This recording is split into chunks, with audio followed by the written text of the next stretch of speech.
البتہ ایک مسئلہ جو ہے نور اور بشر کا وہ ذرا تھوڑا سا میں حل کر دوں آج. آپ سمجھتے ہوں گے لا ینحل ہے. میں نے جس طرح کہا تھا کہ امام بخاری کا قول بھی 100% درست اور امام ابو حنیفہ کا بھی 100% درست ثابت کیا کہ نہیں. اسی طرح میں کہتا ہوں جو حضور کو بشر کہتے ہیں وہ بھی 100% درست، جو حضور کو نور کہتے ہیں وہ بھی 100% درست. مطلب کیا ہے؟ دیکھیے ہر انسان کے وجود کے دو حصے میں نے پہلے دن شاید کچھ بیان کیا تھا. ایک خاکی وجود اور اینیمل بینگ جو حیوان ہے ہمارا، ایک وہ روح ربانی جو اس میں پھونکی گئی. آدم میں جب وہ روح پھونکی گئی تب وہ مسجود ملائک بنے. فَإِذَا سَوَّيْتُهُ وَنَفَخْتُ فِيهِ مِن رُوحِي فَقَعُوا لَهُ سَاجِدِينَ. دو جگہ آئے تھے قرآن مجید میں ایک شوشے کے فرق کے بغیر، سورہ حجر اور سورہ صاد.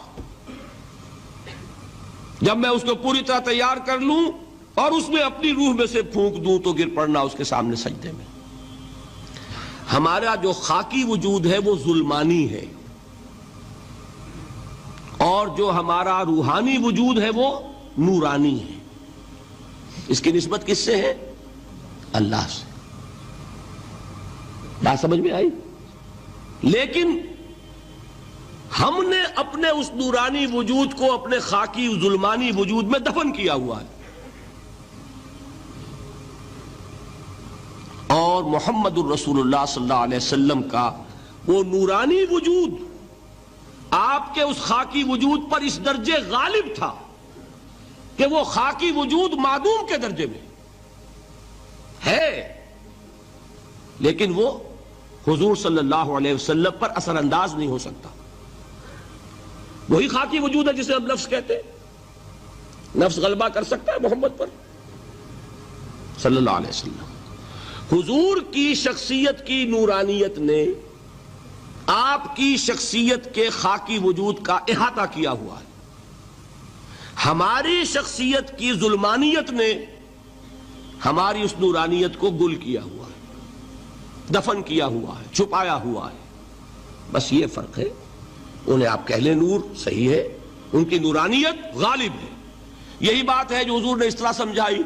دیکھو ہر انسان کے ساتھ ایک شیطان ہوتا ہے. اب کسی صحابی نے بڑی جرت سے کام لیا، پوچھ لیا حضور کہ آپ کے ساتھ بھی ہے؟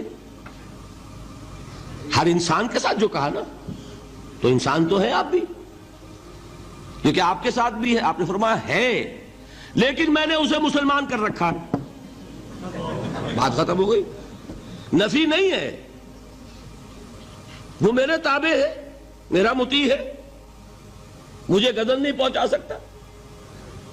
ہے تو صحیح، لیکن نہ ہونے کے درجے میں آ گیا کہ نہیں. یہ ہے فرق سارا. اور میں یہاں پہ کوٹ کرنا چاہتا ہوں ایک بہت بڑے بریلوی مکتب فکر کے عالم دین، صاحبزادہ، نام میرے ذہن سے ایک دم اتر گیا، فیض الحسن. اللہ تعالیٰ ان کی خطاؤں سے درگزر فرمائے، ان کی مغفرت فرمائے. آپ نے سنا ہوگا نا نام. انہوں نے ایک روز تقریر کی جو میں نے سنی، اور تقریر کہاں کی؟ ساہیوال میں. وہاں کا ایک بہت مشہور چوک ہے، مہاجرین، مسجد مہاجرین کہلاتی ہے، وہاں تقریر تھی. میں نے سنی. ان کے الفاظ یہ تھے کہ کیا آپ لوگ ہمیں جاہل سمجھتے ہیں؟ کیا ہمیں عربی نہیں آتی؟ کیا ہم نے قرآن نہیں پڑھا جس میں بار بار یہ لکھا ہوا ہے کہ حضور بشر ہیں؟ حضور بشر ہیں، لیکن اصل میں ہم حضور کی بشریت کو نمایاں کرنے کو سوء ادب سمجھتے ہیں. بات سمجھیے آپ نے، اس قدر پیاری بات ہے. انہوں نے کہا کہ آپ کے باپ کا نام کیا ہے؟ عبد الرحمن. آپ عبد الرحمن کہہ کے پکارتے ہیں انہیں؟ ابا جان. ابھی آپ نے وہ آیات سنی، حضرت ابراہیم نے اپنے مشرک باپ کو یا ابت، یا ابت، بڑا پیارا ترجمہ کیا.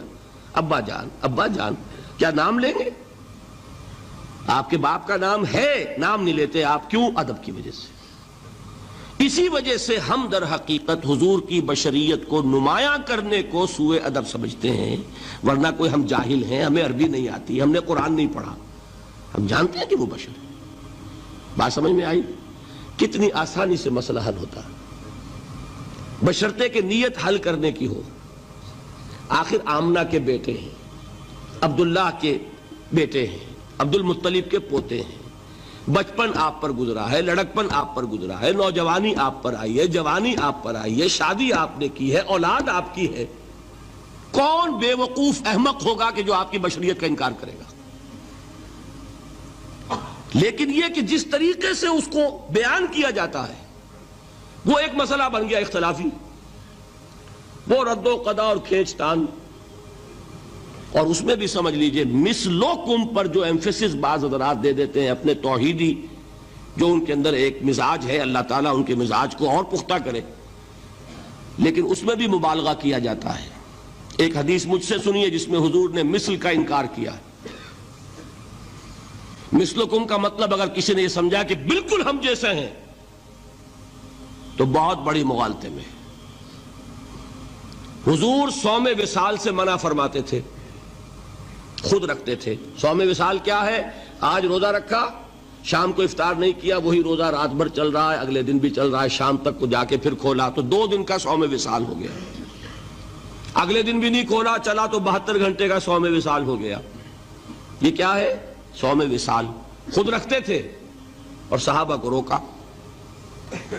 صحابہ میں سے کسی نے ہمت کر لی، حضور آپ خود رکھتے ہمیں روکتے؟ فرماتے ہیں ایکم مثلی، تم میں سے کون مجھ جیسا ہے؟ ابھی تو عند ربی، میں تو اپنے رب کے پاس رات گزارتا ہوں، ہوا یطعمنی ویسقین، وہ مجھے کھلاتا ہے پلاتا ہے۔ بتائیے کون ہے جو اس کا دعویٰ کرے گا؟ حضور کے خصائص ہیں۔ حضور خود فرماتے ہیں تم صرف سامنے سے دیکھتے ہو، میں پیچھے سے بھی دیکھتا ہوں۔ کہاں ہوا وہ مثلیت؟ اگر آپ نے بالکل اپنے جیسا سمجھ لیا تو بڑے مغالطے میں ہیں آپ۔ نبی کا مقام ہے، نبی کا رتبہ ہے، نبی کے خصائص ہیں۔ آپ سو گئے تو آپ کی نیند، آپ کی وضو ٹوٹ گئی اور نبی سو گیا تو کہاں گئی مثلیت گئی؟ مثل اس معنی میں کہ بشر ہیں، نسل آدم سے ہیں، اس میں کوئی شک نہیں، اس معنی میں مثل ٹھیک ہے، قل انما انا بشر مثلکم، لیکن ہر اعتبار سے تو نہیں۔ سب سے بڑا فرق یہی ہے کہ وہی آ رہی ہے، معراج پہ تشریف لے گئے ہیں، اس دنیا میں بیٹھے ہوئے بھی جنت کا مشاہدہ فرما لیتے ہیں، کرا دیا جاتا ہے، دوزخ کا مشاہدہ کرایا جاتا ہے، فرشتے کو دیکھ رہے ہیں۔ یہ چیزیں ہیں، اور پھر خصائص جیسا کہ میں نے عرض کیا کہ آپ پیچھے سے بھی دیکھتے ہیں۔ آپ کا معاملہ یہ ہے کہ آپ اگر سو جائیں تو آپ کا وضو نہیں ختم ہوگا۔ یہ ساری چیزیں جو ہے ان سب کو بیلنس کیجئے تو معلوم ہوگا کہ آپ بشر بھی ہیں 100% درست، لیکن آپ کی وہ نورانیت، آپ سراج منیر، ہدایت کا روشن چراغ، آپ کی جو روح انور ہے وہ آپ کے اس جسدی وجود پر اس طریقے سے حاوی ہے کہ گویا کہ اس نے اس کی ظلمانیت کو ختم کر کے رکھ دیا۔ اس معنی میں کوئی کہے نور مجسم تو مجھے کوئی اعتراض نہیں۔ یہ ہے ان چیزوں کو جمع کرنے کی شکل، خواہ مخواہ کی کھینچ تان کے سوا کچھ نہیں۔